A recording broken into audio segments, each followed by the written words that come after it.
Welcome to Subramani. This post is likely to be a little long, so I'm just forewarning you. What kind of a roadmap should a retiree look at? When I'm talking of a retiree, I mean anybody above the age of 55 should start planning for this, because this is not a very simple thing to do. And not much advisory help is also likely unless you have a very experienced advisor who understands these concepts. A 35-year-old who has not taken enough trouble may not be the best person to advise, and a 60-year-old independent financial advisor or MFD may not be in a position to understand your personal requirements, and he may not be able to meet your demand. So finding a good advisor is a very, very important first step. Right. Many people are intimidated by the fact that now they have to withdraw and they are no longer investing.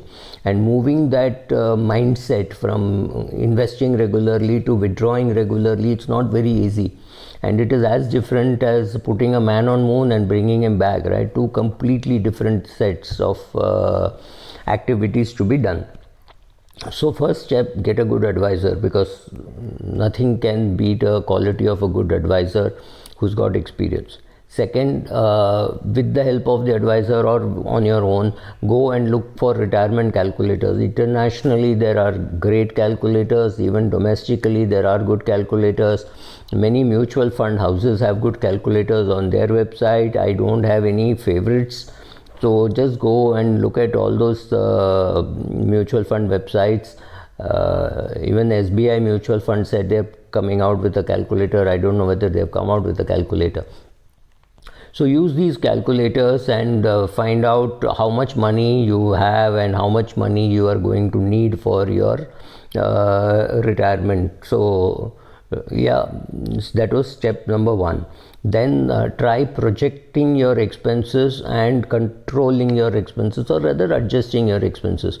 Certain expenses will vanish. For example, if you shift from you shift house, maybe at the age of 70 you will plan to shift house. So at that stage you may shift to a smaller house, or at this stage itself you might say, okay, children are anyway gone out, I don't need a 4 BHK, can I shift to a 1 BHK or a 2 BHK at best? Saying this is the house in which I will live till I go for to an old age home, maybe at the age of 70. So today you're 55, 56. So maybe you will shift to a smaller house. So that one. Second, your expenses on children, guests, etc. may come down once you retire. Your expenses on going out may not fall so much, because I realize that when a person retires, he has no chance of eating out at the client's expenses or at the company's expenses. He's not traveling, nothing. So what happens is he himself might be craving to go out and eat. So some of those expenses could go up. Be warned. But planning for all that, so much of detailing you can't do, but just be warned. I'm just saying, so those things could happen. Project your expenses, adjust your expenses. The international formula is to say you need 30 times your expenses. So if you're 55 years of age and you're annually spending about 5 lakhs, by the time you're 60, let us assume that you're going to be spending 10 lakhs, right? So 10 lakhs into 30 or 10 lakhs into 35 is between 3 and 3.5 crores is what you require, apart from the house in which you live. Having said that, look at which expenses will grow at what rate. It is not very easy, but remember that your dal, chawal and vegetables and fruits are not very expensive.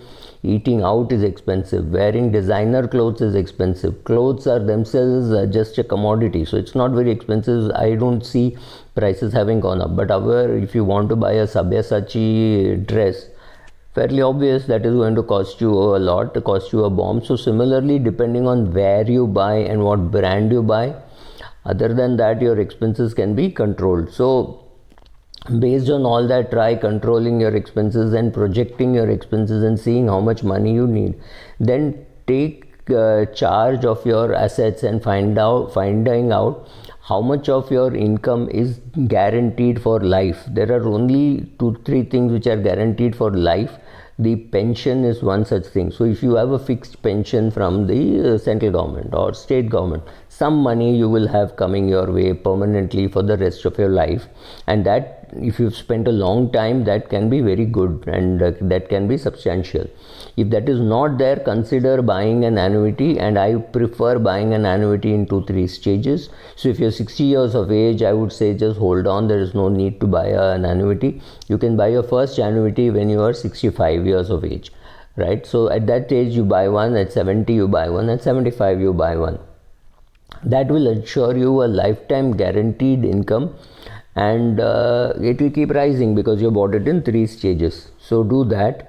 Then decide on based on how much of your money income is guaranteed, decide how much to annuitize, how much you want to put in an annuity. Why would you put money in an annuity?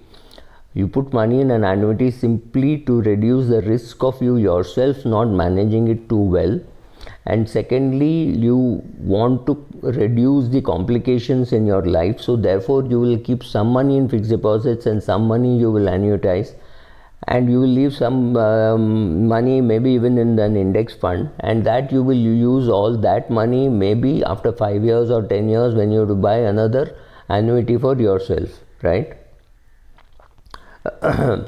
Also remember, if you're under 60, remember to look out for employment opportunities which will take your retirement age beyond 60.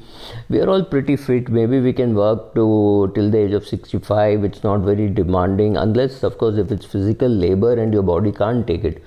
But if it is just intellectual work, you're in training, you are in sales support, etc., just check out if you can get some job which will pull you till 65, because you will then need to touch your corpus maybe only at 78 or 80, because till 65 you did not touch the corpus, and after that you're going to do a systematic withdrawal and you will have enough money to do for say 25 years.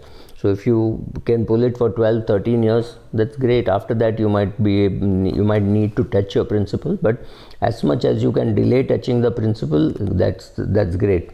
So how will that happen? That will happen only if you look for some work and you get that work. So it is not impossible to find work at this age. In fact, at this age you are at least not competitive with the other employees, so your employer might also find that you are far more productive than what he thought, right?